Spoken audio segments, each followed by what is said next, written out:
Ayan, balat ko siya ng pineapple, mga friendship, mga kaibigan.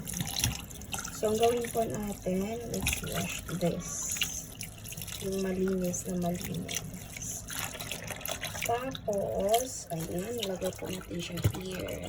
So, huwag po natin sayangin yung balat ng pineapple kasi marami siyang health benefits. So, lagay natin siya here.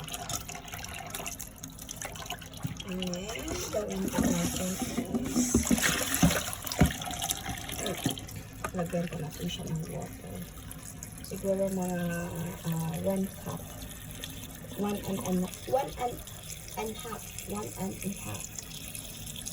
cup of water. Ayan. So, dali na natin siya here.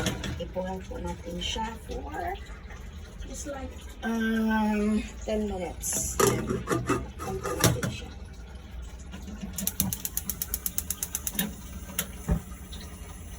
Yan. For 15 minutes, 10 minutes to 15 minutes. And then after po nang ma-boil, inumin lang po natin siya.